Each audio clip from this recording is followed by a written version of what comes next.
Is on the Contagious Diseases Acts.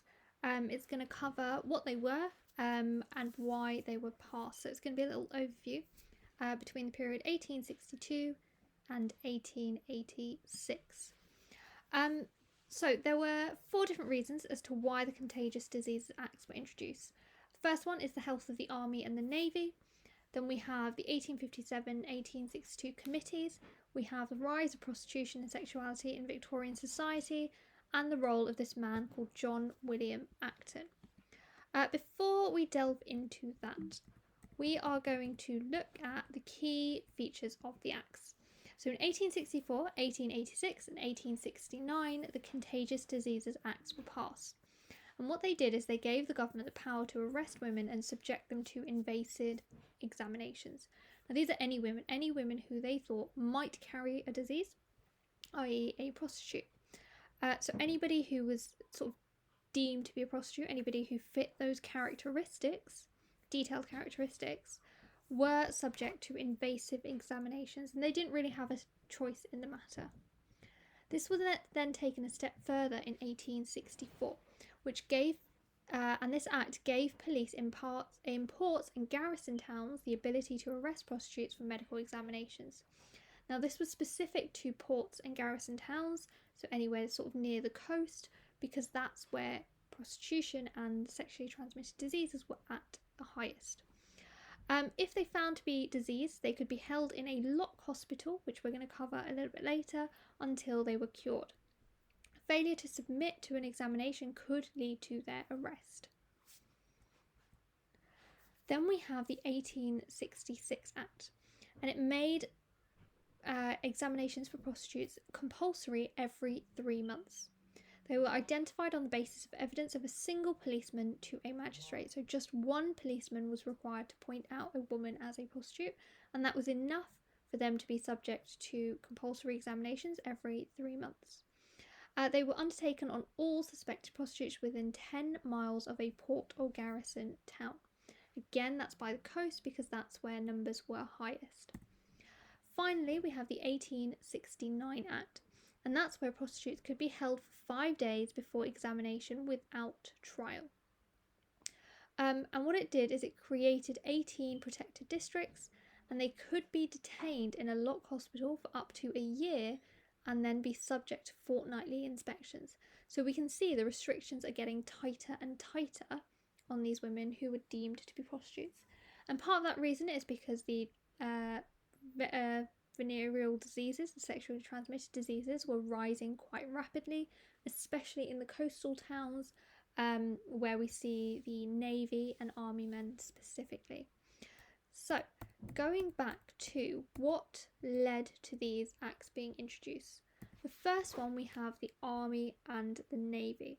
Now, Army men were traditionally quite dependent on these women, on prostitutes. And prostitution itself was labelled as a necessary evil for army men, as married men were less likely to risk their lives at war. So in order to increase the number of men joining war and joining the army, this was deemed as a necessary evil in order to enable that. Essentially a way of increasing army size whilst men get to continue to fulfill their urge and desires. It was also used as a means of avoiding homosexuality within the army. So again, homosexuality was seen as quite a taboo subject at the time. So in order to avoid that, prostitution was not entirely frowned upon. It was just seen as a necessary evil. The health of the army men during the Crimean War became a national concern. Okay, this is the Crimean War here. It became a matter of national concern because they didn't know how to cure these diseases, and often it was leading to the death of many men.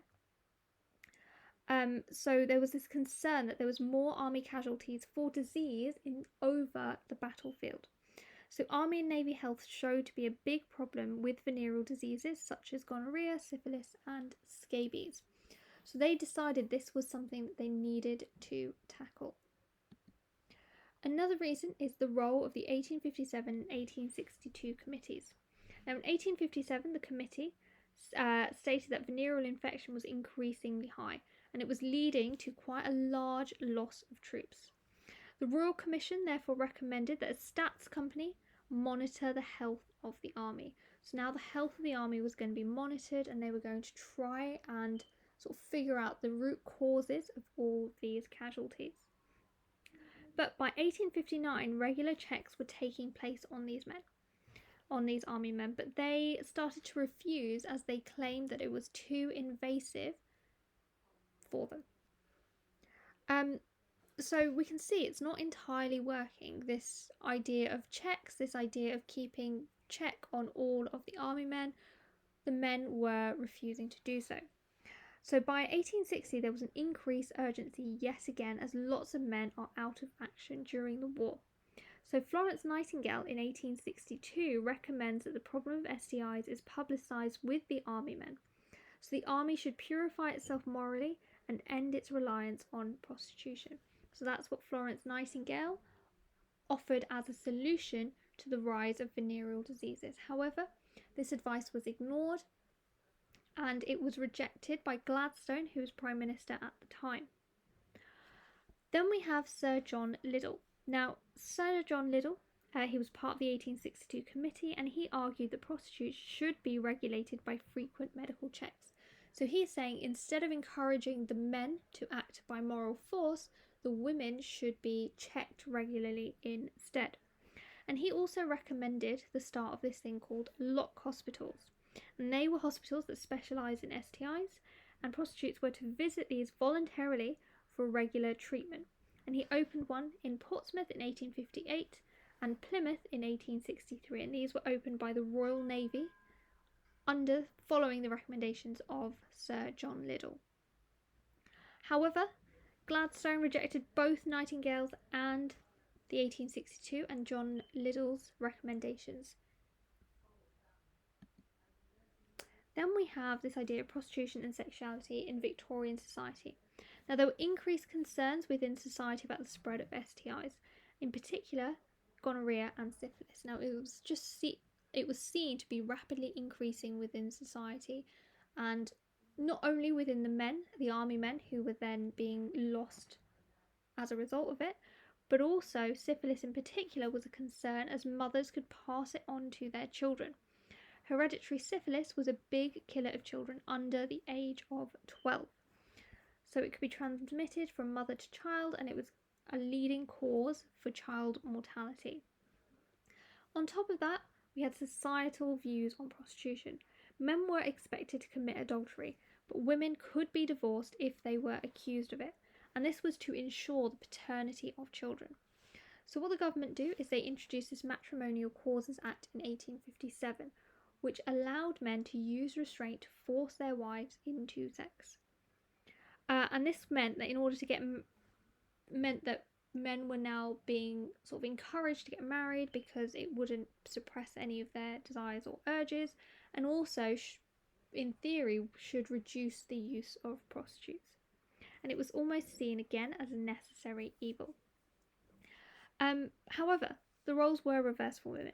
In order to get married, there was this huge emphasis on the need of women being virgins. Marriage was an important mechanism for moderating a man's sexual activity, but they tended to get married a little bit later. Therefore, again, prostitution was used and seen as a necessary evil. So again, due to it being seen as this necessary evil, is going to contribute to the rise of disease within society, which again is going to lead to the need of Contagious Diseases Acts. Finally, we have this man called John William Acton, and he was a medical professional who highlighted the problems of prostitution within his book. He did declare that he felt prostitution was a necessary evil due to the army's need, and felt that it couldn't be eradicated completely. But he did feel that it was creating problems for national health and was something that needed to be dealt with. So within his book, he emphasised and discussed solutions, which led to increased emphasis on solution-based thinking. So instead of just pointing out the problems, he was actually offering some solutions. He did also, within his book, declare that it was the government who needed to intervene alongside scientific interventions. So they needed to work side by side in order to resolve this problem. He said that reform of prostitutes would be ineffective. Instead, they should use medical professionals and technology to identify and treat venereal diseases to avoid their spread. He wanted to change the overall belief that once a woman was a prostitute, she was on the road to inevitable ruin. He kind of wanted to state that it was a temporary measure for them. It was a temporary place in their lives to help them get through difficult economic times. And these venereal infections would prevent them from going back to work. So again, he wanted to find solutions in order for them to be back in action so that they can support themselves financially. And he also wanted the belief that once they were married, their lives as prostitutes should therefore be forgotten. So he is saying it is the role of the government to protect women and protect their health and stop the spread of venereal diseases.